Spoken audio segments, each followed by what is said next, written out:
இந்த செய்தியை உங்களுக்காக வழங்குவது அருண் மசாலா. 1983 ஆண்டிலிருந்து தரத்துடன் தன்மை மாறாத அறுசுவை சமையலுக்கான அருண் மசாலா.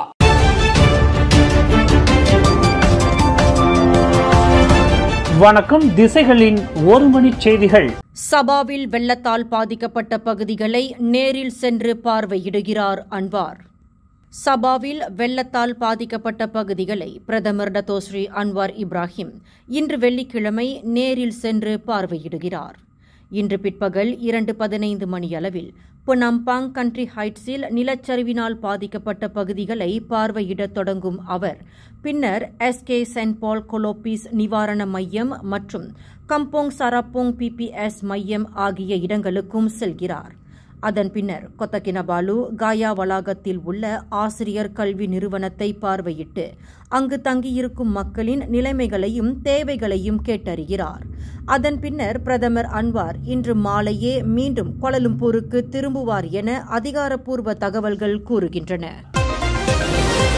பிரபல நகைச்சுவை நடிகர் ரோபோ சங்கர் நேற்று இரவு 9 மணியளவில் உடல்நலக்குறைவால் காலமானதை அடுத்து கமலஹாசன், ராதிகா உள்ளிட்ட தமிழ் திரையுலகத்தை சேர்ந்த பலர் அவருக்கு இரங்கல் தெரிவித்து வருகின்றனர்.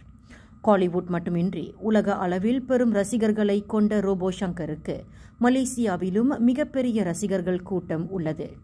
நீண்ட காலமாக மஞ்சள் காமாலை நோயினால் பாதிக்கப்பட்டிருந்த ரோபோ சங்கர் அதற்கான தொடர் சிகிச்சையை எடுத்து வந்தார். இந்நிலையில் கடந்த சில நாட்களுக்கு முன்பு கடுமையான இரைப்பை குடல் இரத்தப்போக்கு மற்றும் சிக்கலான வயிற்று பிரச்சினை காரணமாக அவசர சிகிச்சை பிரிவில் அனுமதிக்கப்பட்டதாக அவருக்கு சிகிச்சை அளித்த ஜெம் மருத்துவமனை அறிக்கை கூறுகின்றது. சிகிச்சை பலனின்றி அவர் நேற்று காலமானதை அடுத்து இன்று அவரது உடல் பொதுமக்களின் அஞ்சலிக்காக அவரது வீட்டில் வைக்கப்படுகின்றது. தேசிய கொடியை தவறாக பயன்படுத்தியது மற்றும் காவல்துறை தலைவர் பற்றிய தவறான செய்திகளை வெளியிட்டதற்காக மலேசிய ஊடகங்களான சின்சியூ மீடியா கார்ப்பரேஷன் பிர்ஹாட் மற்றும் சீனார் காராங் கிராஃப்ட் சென்ட்ரியன் பிர்ஹாட்டுக்கு 1 லட்சம் ரிங்கிட் அபராதம் விதிக்கப்பட்டுள்ளது. தலைமை வழக்கறிஞர் மன்றம் அளித்த அனுமதியின் அடிப்படையில் மலேசிய தொலைத்தொடர்பு மற்றும் பல்லூடக ஆணையம் இந்த அபராதத்தை விதித்துள்ளது. மலேசிய கொடியின் முழுமையற்ற படத்தை அதன் டிஜிட்டல் செய்தி தளத்தில் வெளியிட்டதற்காக சின்சியூ மீடியாவுக்கும் தலைமை பதவிகள் குறித்த கருத்து ஒன்றை தேசிய காவல்துறை தலைவர் கூறியதாக தவறான செய்தியை வெளியிட்டதற்காக சீனார் காராங் கிராஃப்டுக்கும் இந்த அபராதம் விதிக்கப்பட்டுள்ளதாக எம்சிஎம்சி தெரிவித்துள்ளது. RON 95 வகை பெட்ரோலுக்கு அரசாங்கம் வழங்கும் மானியத்தை பொதுமக்கள் அனுபவிக்க வேண்டும் என்றால் தங்களது மைகார்ட் அட்டையில் உள்ள சிப் சரியாக வேலை செய்கிறதா என சரிபார்த்துக் கொள்ளும்படி உள்துறை அமைச்சர் தெரிவித்துள்ளார். எரிபொருள் நிரப்பும்போது அடையாள சரிபார்ப்பிற்காக மலேசியர்கள் தங்களது மைகார்ட்களை பயன்படுத்த நேரிடும் என்பதால் சேதமடைந்த மைகார்ட்களை உடனடியாக மாற்றிக்கொள்ளும்படி டத்தோசரி சைஃபுடின் நசுத்தியோன் இஸ்மாயில் கூறியுள்ளார். மைகார்ட் சேதமடைந்திருந்தால் அருகிலுள்ள JPN அலுவலகத்தில் உடனடியாக மாற்றிக்கொள்ளலாம் என்றும் அவர் அறிவுறுத்தியுள்ளார்.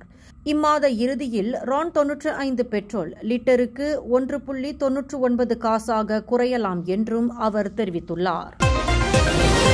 கெய்ரோ எகிப்திய அருங்காட்சியகத்தில் மாயமான விலைமதிப்பற்ற பழங்கால தங்க வளையல் ஒன்று அங்கு பணியாற்றிய ஊழியர் ஒருவரால் $4000 விற்கப்பட்டதாக எகிப்திய காவல்துறை தெரிவித்துள்ளது.